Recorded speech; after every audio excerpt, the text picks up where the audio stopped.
بات سمجھ میں آئے نہ آئے تو صحابہ نے وہ عمل کر گزرے. آئی دوسرا واقعہ سنیں ابو داؤد کے، یہ بھی روایت ابو داؤد کی ہے. جو ہے نافع رحمۃ اللہ علیہ فرماتے ہیں کہ میں ایک مرتبہ عبداللہ ابن عمر رضی اللہ عنہما کے ساتھ جو ہے راستے سے جا رہا تھا، اور ایک شخص نے جو ہے راستے میں بانسری بجائی. بانسری سمجھتے ہیں نا، وہ کچھ تو بھی لکڑی کا ہوتا ہے جس میں جو آواز نکلتی ہے مختلف قسم. بانسری بجائی.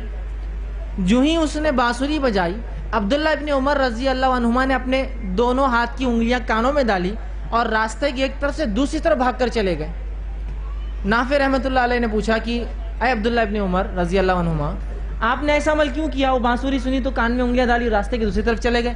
کہا میں ایک مرتبہ رسول اکرم صلی اللہ علیہ وسلم کے ساتھ راستے پہ جا رہا تھا، ایک شخص نے بانسری بجائی، نبی اکرم صلی اللہ علیہ وسلم کو میں نے یہ کرتے ہوئے دیکھا، آپ نے دونوں انگلیاں کان میں ڈالی اور راستے کے دوسری طرف چلے گئے، تو لہٰذا اس لیے میں نے بھی یہ کام کیا.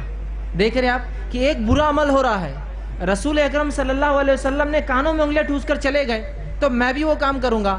آج باجے اور تاشے، گانوں اور میوزک کا کیا حال ہے؟ یہ تو صرف بانسری تھی، آج تو پتہ نہیں کتنے انسٹرومنٹ لوگ بجا رہے ہیں. یہ تو ایک بانسری کی بات تھی، صرف کتنی چیزیں بجا رہے ہیں. اور اس کے بعد ہمارے کان پر جو بھی نہیں رینگتی، کوئی برا بھی نظر نہیں آتا، بلکہ بہت سی بار کھڑے کے دیکھتے ہیں، بہت سی بار گھر میں ایسے حالات ہم خود خرید کے لاتے ہیں جو ہمارے بیوی بچے سنتے جب ہم نہیں موجود ہوتے، اور خود ہم بھی اس کو سنتے ہیں. تعجب کی بات ہے. یہاں دیکھیے ایک صحابی کی اطاعت کہ بانسری نبی اکرم صلی اللہ علیہ وسلم نہیں سنی، کان میں انگلی ڈال کے چلے گئے تاکہ اس کی قباحت بتا دیں کہ یہ گانے بجانے کے حالات درست نہیں ہیں. تو عبداللہ ابن عمر رضی اللہ عنہما نے مکمل عین من وان ویسا ہی عمل کیا کہ آپ بھی سڑک کے دوسری جانب چلے گئے کانوں میں انگلیاں ٹھوس کر کہ مجھے وہ بانسری کی آواز نہیں سننی ہے. یہ ہے اطاعت. آج کتنے لوگ ہیں جو اپنے آپ کو محبت رسول میں جو ڈوبا ہوا پاتے ہیں، لیکن یہ اعمال ان سے اور ہم سے ہو رہے ہیں کیا؟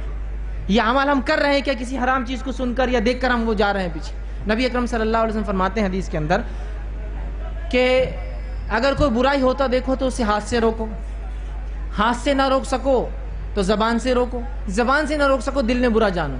یہ ایمان کی آخری حد ہے، اس سے نیچے ایمان نہیں ہے.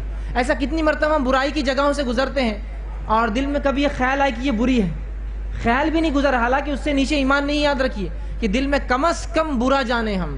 تو یہاں صحابی رسول نے دیکھی کیسا عمل کیا کہ آپ نبی اکرم صلی اللہ علیہ وسلم سے محبت کرتے تھے، اور اطاعت یہ ہے کہ نبی نے جو کیا وہ کام کر گزرے. اسی طرح ایک متفقہ علیہ